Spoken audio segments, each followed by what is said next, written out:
This week on World Stories. India, protection for Muslim refugees. Israel, saving Jesus' grave.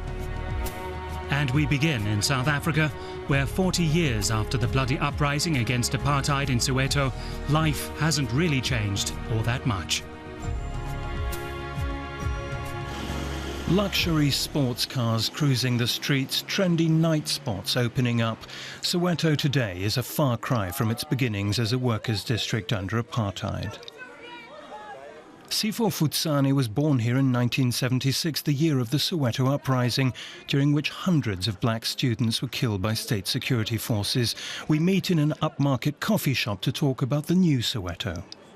Well, in the last decade, Soweto has changed in a way that you find places where they've got like posh restaurants like here, like this one, and also there are malls and there are better clinics and other stuff. But it's not all over Soweto. So there are some places which are still not changed or improved.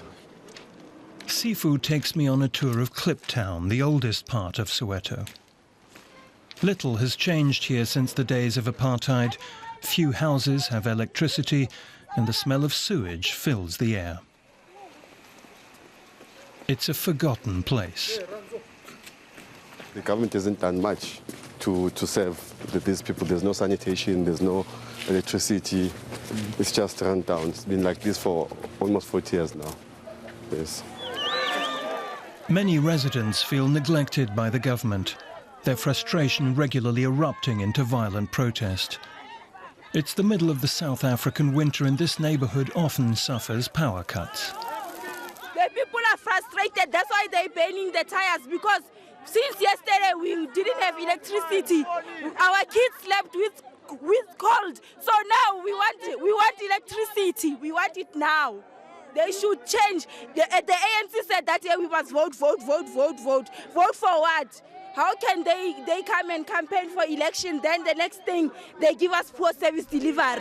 A few months back, he opened a fast food restaurant with a friend. For me, this is the only way to go. Starting my own business, not waiting for the government to do something for me. That's the only way to survive and build the future. Sifu says the same goes for Soweto as a whole. 40 years after the uprising here, a happy end is still a distant prospect.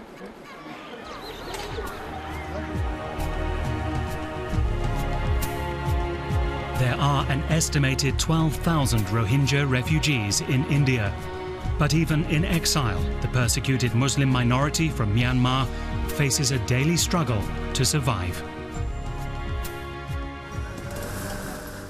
Family time. Hafiz Ahmad with his 5 children and wife Hasina. It's the month of Ramadan. Preparations are underway to break the day's fast. The hut in a shanty town in Delhi has been home to the Rohingya Muslim family for the last 2 years. Hafiz fled violence and forced labor in Myanmar 25 years ago. His first stop was Bangladesh, where he says things weren't much better. He finally sought refuge in India 4 years ago, hoping to rebuild his life in a new country. 2 of Hafiz's children now attend a government school in Delhi, thanks to refugee cards issued by the United Nations. Though Hafiz can't read and write himself, he encourages them to study hard. But the chance to educate them is a mixed blessing. My wife and I are worried sick about my children's safety. They have to walk for an hour to get to school. The traffic is insane in Delhi. There are so many accidents. My children don't speak proper Hindi yet. I'm worried they could be kidnapped. I can't go with them because I need to look for work. I'm just so relieved when I get home in the evening and see that they're okay. The shanty town on a wasteland in South Delhi is home to about 70 families, most of them Rohingya Muslims from Myanmar. Many collect and sell garbage or do manual work. The conditions are squalid. Education levels are low, and illiteracy is widespread. Though India isn't party to the 1951 Geneva Convention on Refugees, the UN Refugee Agency says the government has been hospitable to them over the years. Delhi has also begun issuing 2-year visas to refugees, ensuring some security. Giving long-term visas is quite a positive step by the government, because it helps refugees to, work in the formal sector, to open bank accounts, and it's one identity card issued by the government of India also. But that is unlikely to help people here. Many work as casual laborers on construction sites, making about 250 rupees. That's just a little over €3 a day. The work is highly irregular. Hafiz says the move to India hasn't helped him break out of a cycle of poverty and a life stuck in limbo. I thought things would be much better in India, but I'm disillusioned. We're so poor. I really struggle to feed my children here too. There are days we go hungry. I feel trapped. Hafiz, however, hasn't forgotten his friends.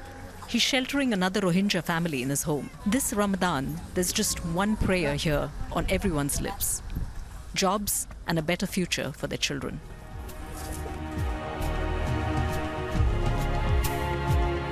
Since routes through the Balkans were sealed off, fewer refugees have been reaching Germany. We meet a Syrian who managed it, with the help of traffickers.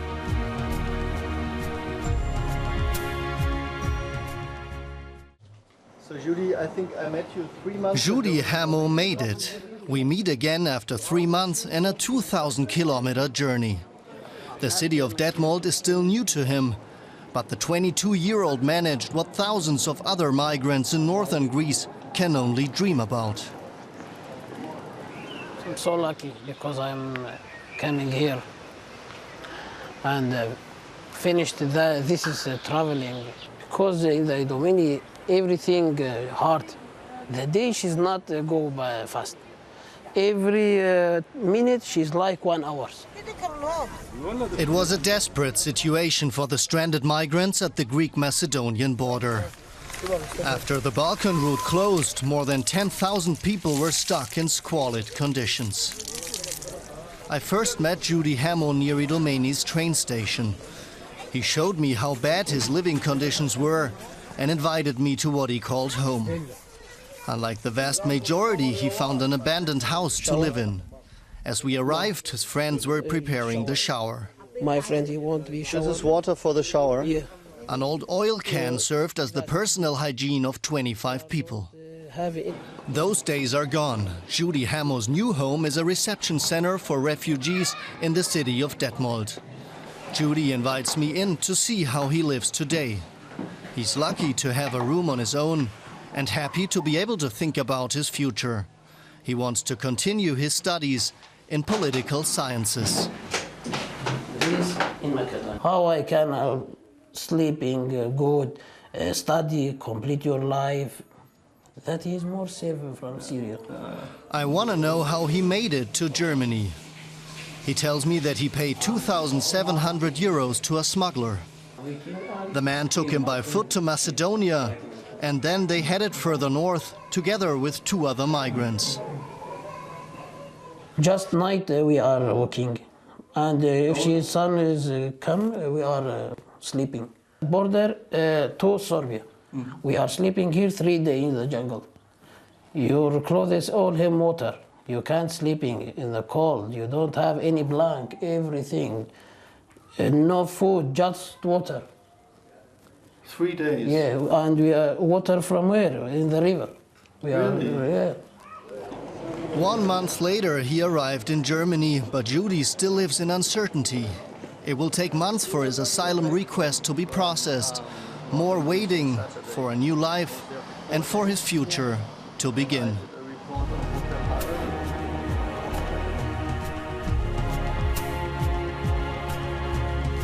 Our last report leads us to Israel, where the restoration of the church containing Jesus' grave has begun after years of controversy.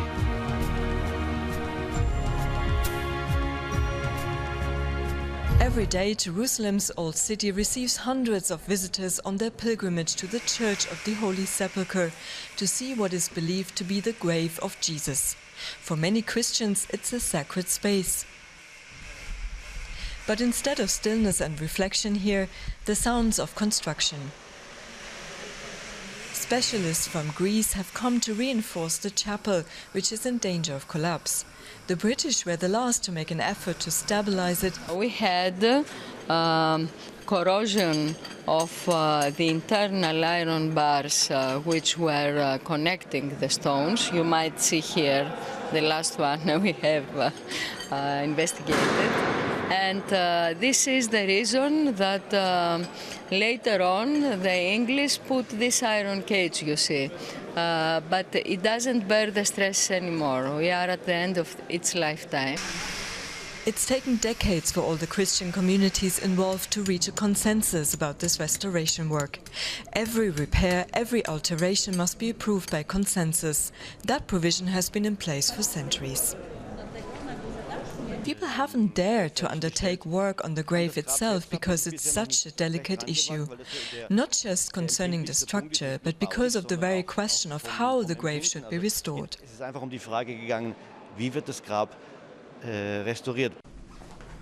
Pilgrims are still allowed to view the crypt in small groups. The interior is due for renovation as well.